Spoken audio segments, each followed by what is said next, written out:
আজ আমরা ইলিশ মাছের নানাবাড়ি সন্ধ্যা নদীতে মাছ ধরতে এসেছি। আমাদের মাছ ধরার ট্রলারে করে আমরা আমাদের যাত্রা শুরু করেছি। আমাদের গন্তব্য জলাবাড়ি। আমাদের গন্তব্যে যাচ্ছি। আমাদের গন্তব্যে যাওয়ার সঙ্গে আমি মোহাম্মদ আল মামুন, আমার সন্তান মাহমুদুল্লাহ এবং মাঝি হিসেবে আছে সুজন, সহকারিতার শাওন। প্রসঙ্গ যখন নানাবাড়ি, আসলে বলতেই হয় ইলিশের নানাবাড়ি সন্ধ্যা নদী বলার কারণ হচ্ছে ইলিশ যখন প্রজনন সময় হয় তখন নোনা পানি থেকে মিষ্টি পানির দিকে চলে আসে। আর আমাদের সমুদ্রের পাশাপাশি মিষ্টি নদীটি হচ্ছে স্বরূপকাঠি সন্ধ্যা নদী। এই সন্ধ্যা নদীতে আসলে বিস্তীর্ণ অনেক এরিয়া জুড়ে এই নোনা পানি থেকে যখন এই মিষ্টি পানিতে আসে, এই সূত্রপাত ধরেই আমার আজকে বলা ইলিশের নানাবাড়ি সন্ধ্যা নদী। আমরা সজীব ভাই আর শাওন ভাইকে নিয়ে ইলিশ মাছ ধরার জন্য আসলে নদীতে এসেছি। আমি এবং আমার সন্তান, এই যে আমার ছেলে মাহমুদুল্লাহ, আর আমি আপনাদের সাথে আছি। আসলে আমার মাছ ধরা দেখতে ভালো লাগেই, ভালো লাগা থেকেই আপনাদের সাথে ভিডিওটা করতে আসা। আমরা আসলে জাল পাচ্ছি। নর্মালি আমি এর আগের ভিডিওটা দিয়েছি শুধু জাল ওঠানোর জন্য এসেছি, কিন্তু আজকে এসেছি যে জাল পাতবো এবং চেষ্টা করবো আপনাদের সম্পূর্ণ ভিডিওটা দেখানোর জন্য। আসলে প্রত্যেকটা কাজই পরিশ্রমের, আসলে এটা আসলে না বললে বোঝানো যাবে না। একটা জাল মাছ ধরা, আমরা হয়তো বা মাছ কেনাকাটার ক্ষেত্রে আমরা অনেক কিছুই কমেন্টস করি, আসলে বাজারে উচ্চ দাম, হ্যান ত্যান, সব ধরনের প্রশ্নই যখন করি তখন আসলে আপনি যদি আপনি যারা মাছ ধরে তাদের জায়গাটায় হতেন, সেক্ষেত্রে দেখা যাবে আপনি কিন্তু অন্য ধারা চিন্তা করতেন। আসলে প্রত্যেকটা কাজের ক্ষেত্রে আসলে কর্মস্থল এরকম এমন কোনো কর্ম নাই যে কর্মটা খুব সহজে ইজিলি বসে বসে খাওয়া যাবে। যদি আপনি কোনোভাবে দুর্নীতিগ্রস্ত এবং অসৎ উপায়ে যদি কোনো টাকা পয়সা ইনকাম না করেন জীবনে, সেক্ষেত্রে আপনি কখনোই চাইলেই একটা 5তলা 6তলা বাড়ি করা সম্ভব না ইনকাম থেকে। এটা আমার এক্সপিরিয়েন্স থেকে, আমার আসলে নিজস্ব অভিজ্ঞতা থেকে বলা। আর আমার মনে হয় এটাই পৃথিবীতে সত্য কথা। কারণ আপনি যখনই কোনো মানুষ মনে করেন একটা 5তলা বাড়ি করবে বা গর্বের সহিত বলবে যে আমি একটা 5তলা বাড়ি করেছি, যদি তাকে প্রশ্ন করেন আপনার বেতন কত, আপনার ইনকাম কত, তখনই দেখবেন তার মুখটা চুপসে যাবে। কারণ হচ্ছে সত্য কথা যখনই জিজ্ঞেস করবেন তখনই তার মনে হবে যে আমি যে দুর্নীতি করি সেই দুর্নীতিটা বেরিয়ে আসবে। আসলে সুজন ভাই হাসতেছিল আমার কথা শুনে। বাস্তবতা হচ্ছে এটাই। আমরা প্রতিনিয়তই যারা দেখি, আপনার মনে করেন এলাকার মধ্যে যারা দেখবেন খুব প্রতিনিয়ত রাতারাতি বড় হয়ে যাচ্ছে, আপনি কোনোভাবেই এরকম চিন্তা করা যাবে না তার সৎ ইনকামে কখনো সে এত কোটি কোটি টাকা ইনকাম করা সম্ভব না। একটা মানুষ জীবন যাপনের জন্য যতটা কঠিন, তার চাইতেও কঠিন হচ্ছে তার এই পৃথিবীতে টাকা ইনকাম করা। এই টাকা ইনকাম করতে গিয়ে আসলে আমরা যখন বিভিন্ন দুর্নীতিতে জড়িয়ে যাই, এটা আসলে আমরা চিন্তাও করি না। আপনি যদি কোনো না কোনো ব্যক্তির সফলতার পিছনের গল্প শুধু শোনেন যে সে 10টা ইন্ডাস্ট্রিজ মালিক বা 20টা ইন্ডাস্ট্রির মালিক, তার জীবনের কোনো না কোনো কুখ্যাতি তার জীবনে আছে, যে কুখ্যাতি তাদের এই অর্থ অর্জনে বড় ধরনের সহায়তা করছে। হয়তো আমার এই কথাটা শুনে অনেকেই বিদ্রুপ প্রকাশ করতে পারেন, বাজে কমেন্ট করতে পারেন, এটা আপনার ব্যাপার। বাট আমার এন্ড থেকে আমি মনে হচ্ছে যেটা বলতেছি, আমার দেখা আসলে এটাই। কারণ আপনি একজন রাইট ওয়ে, আপনি নর্মাল যদি চিন্তা করেন, একটা লোক যদি 50,000 টাকা বা 1 লক্ষ টাকা যদি মাসে ইনকাম করে, বেসিক্যালি আমাদের দেশে আসলে 1 লক্ষ টাকা ইনকাম করে এরকম হাতে গোনা মানুষের সংখ্যা 5 থেকে 6%। তাহলে আমরা কিন্তু দেশে যদি অর্থনৈতিকভাবে যারা উন্নত তাদের যদি সংখ্যা দেখি, সেক্ষেত্রে আমি মনে করি 30%-এর উপরে মানুষ। তাহলে এই যে আপনার 24% বা 25% মানুষ এই যে অর্থ ইনকাম করেছে, আপনি কি মনে করেন তারা বৈধভাবে ইনকাম করে? বৈধভাবে ইনকাম করলে কখনোই এত অল্প সময়ে কখনো বড় হওয়া সম্ভব না। কিন্তু কথা হচ্ছে এরকম যে ব্যতিক্রম কিছু যে নাই, এটাও না, ব্যতিক্রমতাও আছে। আপনি যদি সফল উদ্যোক্তা হন, সেক্ষেত্রে সেটার সংখ্যা রেয়ার, আপনি সেই তুলনাটা হবে 4 থেকে 5%। আমি আসলে মাছ ধরতে ধরতে অনেক ঔপন্যাসিক কথা বলে ফেলছি, তারপর আপনাদের সাথে জাল ফেলতে ফেলতে আপনাদের সাথে কথা বলতে বলতে আসলে আমি চাচ্ছি এই ভিডিওতে কোনো এডিট করব না, আর এডিট না করেই টোটাল ভিডিওটা করতে চাচ্ছি। এই জন্যই কথাগুলো সরাসরি বলছি। দেখতে থাকুন। আমরা আবার পরবর্তীতে যখন জাল উঠাবে তার ভিডিও করব, মাঝখানে কোনো কিছু করলে আপনাদের সাথে সরাসরি ভিডিওতে সংযুক্ত থাকবেন।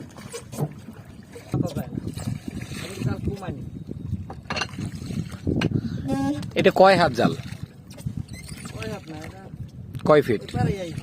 আচ্ছা আচ্ছা, বুঝতে পারি। আমরা ওই পার থেকে জালটা পাতা শুরু করি, এপারে চলে এসেছি। হ্যাঁ, আপনাদের আসলে দেখানোর উদ্দেশ্য করে অনেক ভিডিওটা বড় হয়ে যাবে, বিরক্ত হইয়েন না। সবাইকে অনুরোধ করব, আসলে প্রতিদিন কিরকম মাছ পান আনুমানিক?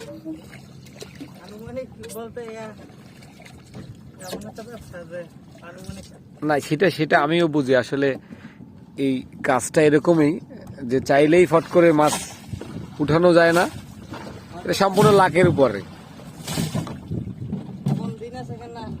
2 ঘন্টা 5,000 7,000 10,000 ইনকাম করছে। আমার এমন দিন আছে মোটর 1 টাকা। কিন্তু বাজারে যখন ইলিশের দাম শুনি তখন মানুষের কৌতূহলে শেষ নাই, অনেক প্রশ্ন, এত দাম এত। যদিও আসলে আমাদের দেশীয় যে নদীতে অত বেশি পরিমাণ মাছ ধরা পড়ে না, এই সব নদীতে খুব অল্প পরিমাণ মাছই ধরা পড়ে, কিন্তু এখানের মাছগুলো অনেক সুস্বাদু হয়।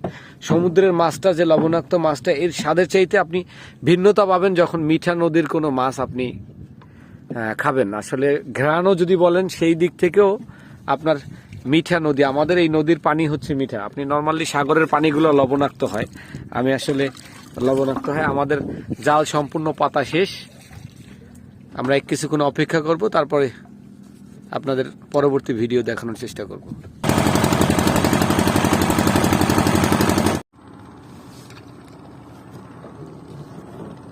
আমরা জাল উঠানো শুরু করছি। আপনাদের আসলে আমরা খুব অল্প সময়ের মধ্যেই জাল উঠানোর চেষ্টা করতেছি। আল্লাহ চাহেন তো যতটুকু কপালে থাকে আপনাদের দেখানোর চেষ্টা করব। আসলে ইনশাল্লাহ বিশ্বাস আছে যে ভালো মাছ পাবো। কি জাল পেঁচাই গেছে?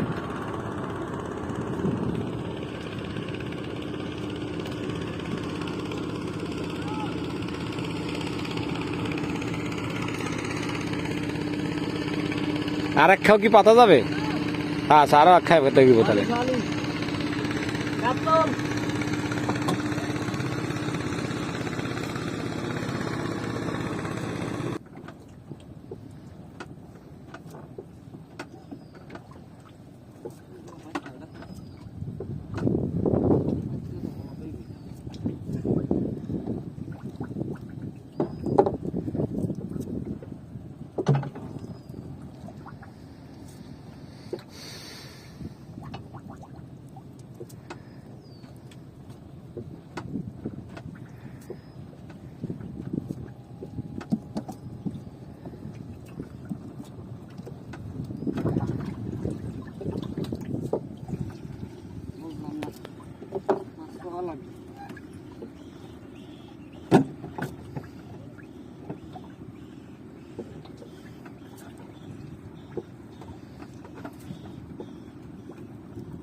পরের বার পাতার সময় একটু সুন্দর করে ফালাই দেবে জাল, সময় নিয়ে ফালান।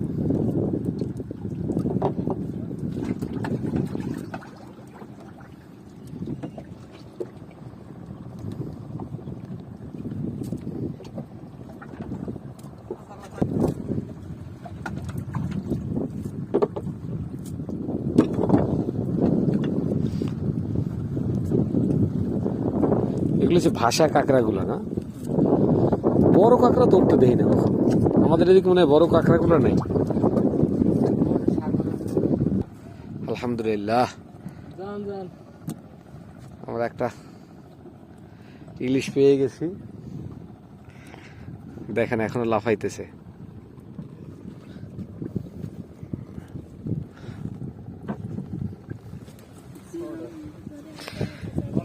দেখেন তাজা ইলিশ আপনাদের আসলে দেখানোর চেষ্টা করছে আমার ছেলে, 2 হাতে ধরে। বাবা, এই যে আর একটা পোয়া আছে, যে রাখবো। ইনশাল্লাহ মাছ পাবো, একটা ধারণা ছিল ইনশাল্লাহ পাবো। আমরা আর একটা খেয়াবো দেবো, আপনাদের মাছ ধরা দেখানোর জন্য। এই যে দেখেন তাজা মাছ।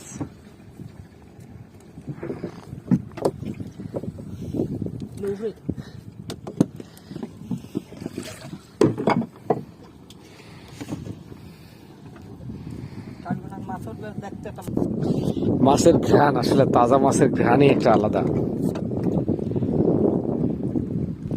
ইনশাল্লাহ আর একটা চলে এসেছে, এদের একেবারে তাজা দেখেন। Yes, আলহামদুলিল্লাহ। বড়টা পরশু দিন একটা পাইছিলাম, কালকে 10-12টা পাইছি, বড় মাছ পাই।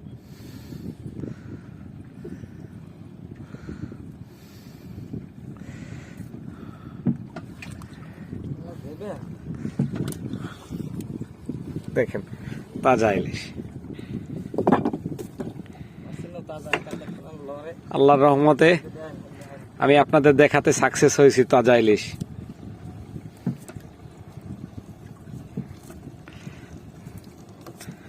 ইয়েস,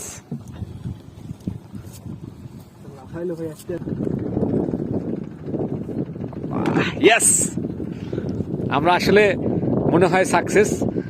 ছোট্ট ছোট্ট খেয়াও দিয়েছি, মাছটা এখনো তাজা।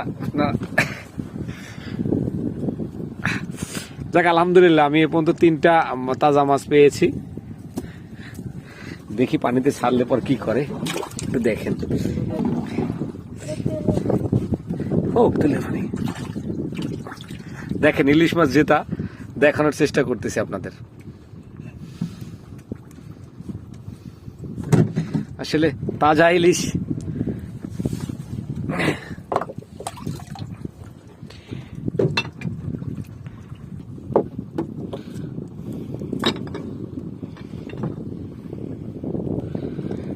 আমি জাল টানার আসলে অনেক সময় লাগতেছিল, লং টাইম, তার কারণে আমি ভিডিওগুলো পুশ করে করে ভিডিও করতেছি যাতে আপনাদের একটু সময় বাঁচানোর জন্য। তবে আমার মাছ ধরা দেখতে কতটা ভালো লাগতেছিল এটা আসলে বলে প্রকাশ করতে পারবো না।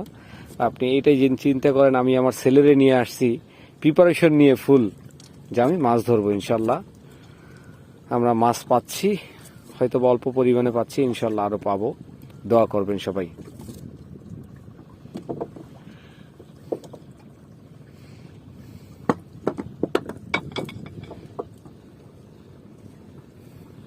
শাওন আর সুজন ভাইকে নিয়ে আমরা মাছ ধরতেছি, আশা করতেছি আরো মাছ পাবো।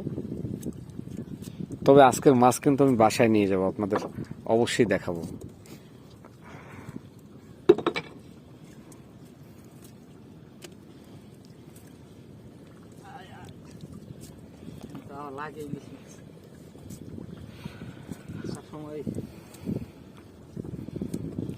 ইনশাল্লাহ পেয়ে যাব ইনশাল্লাহ।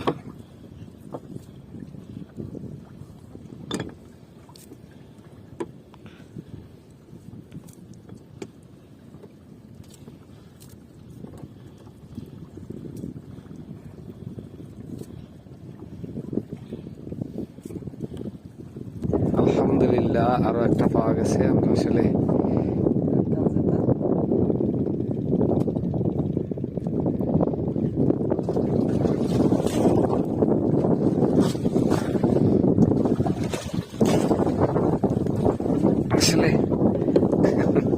দেখেন একটা চিকচিকে ভাব আছে, সেটা হচ্ছে এটাকে বলে সোনালী ইলিশ, যে বলে সেই সোনালী ইলিশের একটা চকচকা ভাব।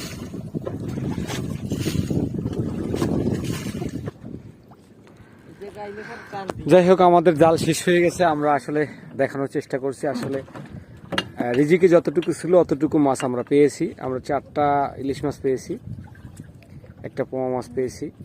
আপনাদের মূলত আসলে দেখানোর উদ্দেশ্য করেই ভিডিওটা করা। জি, সবাইকে ধন্যবাদ। ধন্যবাদ এই সবুজ এবং শাওনকে। আল্লাহ হাফেজ।